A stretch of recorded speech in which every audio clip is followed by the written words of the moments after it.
Kuka 展会的最后一天呢，我们采访了 Kuka 的一个这个核心的一个负责人，叫 Mr. Gus。然后呢，我们要跟他了解一下，从库卡的专业视角来看的话，未来机器人产业的趋势，以及中国市场和德国市场的这种全球的这种竞争情况。Hi, Mr. Gus. Hello. Yeah, great pleasure actually to talk with you. First question is, how do you see from a professional perspective, like how would the robotic industry revolve in the near future? What are the mega trends, do you think? Okay, so how does the robotics industry evolve? So what we right now see, of course, is a lot of humanoid robots that is drawing a lot of attention.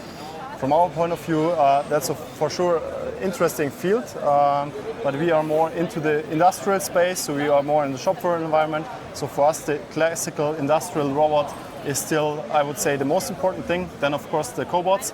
And then additionally, we can talk about, let's say, more intelligent robots with AI, vision, that also can handle maybe multiple manipulators, not only one arm, but two arms, for example, but still have wheels instead of arms, because we think that's better to maintain, less error prone, and more stable and cost efficient in a shop floor environment. How do you see the generative AI's role in the future? In general, AI already is part of the robotics. So when you look at KUKA, for example, we have AI in our IoT solution to have some kind of predictive maintenance, so that it can easily see, okay, when will a motor brake or gearbox brake. That's one part, but we also have in our KUKA Sim application, so our simulation tool, some features that you can program already or pre-program a robot with natural language. Right. So there we are using already generative AI, so it's already, let's say, part of our portfolio. Yeah. And there's even more. So when you look into bin picking applications, for example, AI and vision are combined with the robot in this case. There will be even more, let's say, applications also outside of the shop floor environment, maybe in some other industries. Right. How do you see, like, right now the global market in general? I think every market is somehow specific. Yeah. So when you look into China, for example, China is the most important market, I would say, from an industrial robots perspective. It's the biggest market. 50% of the world market is China. So who wins in China will also win in the rest of the world from our point of view. Therefore, China is super important as, let's say, market itself, but also Asia Pacific in total. Also very, let's say, important in that sense, and also very competitive. So there we have more price competition. It's less about features. Typically, robots still need to be, let's say, good enough, but the most important criteria is typically price. Yeah? That's why we also have done a lot of projects lately to reduce our price, to be more cost competitive, especially in the Chinese market, to be prepared to compete also with the other players in China. Right. Who are the other players right now? In China, I would say when you look into the pure figures and numbers, then you have 4 big players in China nowadays. That's the number 1 is Fanuc, number 2 is Estun. Then you have KUKA and Innovance. These are the 4 big players in China, actually. And KUKA is still part of this. And this I think is the biggest competition right now. All the others have lost already so much market share that I would expect maybe some consolidation in the future. Yeah. But that's my personal opinion. Yeah. The difference in terms of market share actually is very small, right? Yes. Between the 4 big players. Yeah. So it's not going to be a monopolized like market. It's always going to be a big player together with some smaller, right? Yes. It's at the moment it's multiple big players, so to say, and you have a lot of small players. So that's the reason why I expect some consolidation also, because there are so many players now in the market that typically you always see then some consolidation effects. Yeah, because actually KUKA has a Chinese ownership, so it's a half Chinese, I think. Yeah. And so how do you see like the competition with the local players in Chinese market? Do you think that you have some kind of advantages in order to defend your position in China as well? Yeah, I think we have several advantages. So one advantage is we produce it in China for China. So we have our own production in Shunde. So close to Guangzhou. And I think that's of course being close to a customer. Yeah, that's quite nice. We have a very tough and very good Chinese team. They are very competitive on the one hand side, and very competent on the other hand side. With a lot of robot experience, because we're already in the Chinese market, I would say since 2011. Yeah. So quite a long time as a robot manufacturer. We've been producing also robots since then in China. Right. And we've really increased our production capabilities quite a lot. We've introduced some new models for the Chinese market. We've reduced our cost so that we are cost competitive with the other players. And on top, I would say we have the most comprehensive software offering in the market right now. So we have a full digital customer journey, like you can see it here on our booth, starting really from the plan and dream phase, going into the layout and design phase, and then into the virtual commissioning.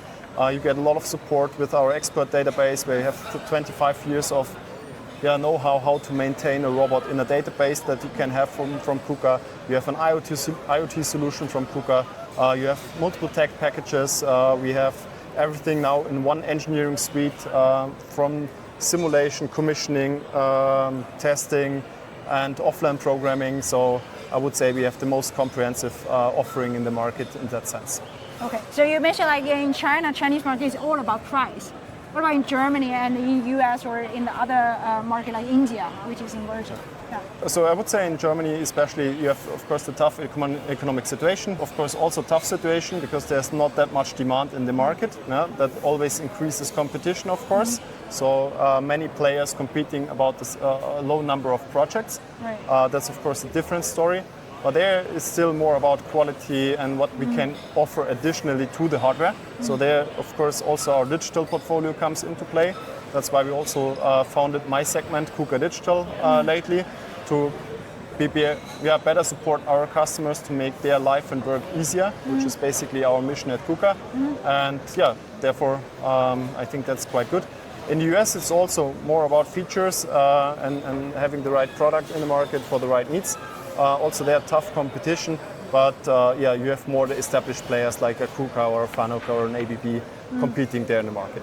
Right, and what about in India? I'm very interested in emerging market. India is also a very interesting market for us. It's growing quite nicely in the last couple of months especially. There's a lot of need for automation on the one hand side. On the other hand, you have still very cheap and attractive labor costs.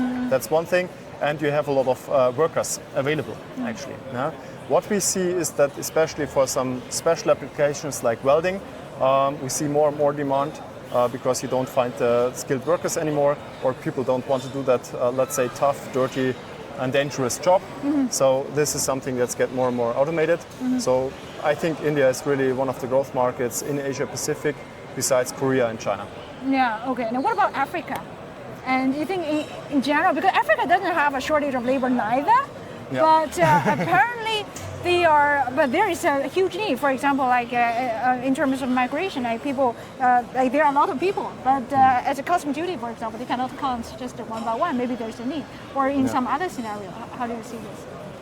Well, on Africa, I haven't thought about this so far because it's not yet really an automation market. It's like you said, you have a lot of labor. There is, of course, more and more industry that's getting to Africa. So there's a nice book called The Next Factory of the World, Africa. And basically, when you look at this, there's more and more, let's say, industrialization. Production will move more and more also from China and other countries into Africa for being produced local, of course, but because you have also the labor. So the workforce is quite huge. It still needs to develop. But there is some trend, I would say, that production will move also there. But then typically it starts with manual work and then it gets more and more automated, like we see it now in our days in China.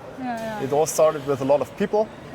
In the beginning, everything was manual. And when I look into the factories of our mother company, Midea, they are fully automated already. There's more and more automation technology. They are fully digitized.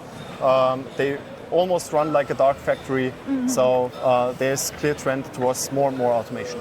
Yeah, that is great. Okay, I have learned quite a lot of things actually from our discussion. I think this gives a lot of insight from a very professional viewpoint.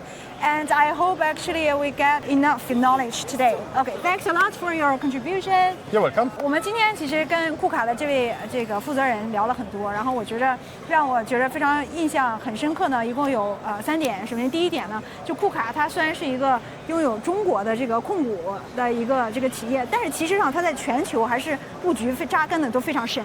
然后第二点是库卡呢，由于它拥有这个中国的这个一半的血统，所以说它对于中国市场的理解可能比其他的这个 international 这个 player 要更加的强，而且对于中国人对于这个价格的这个敏感度，这个更加的透彻的去贯彻和执行。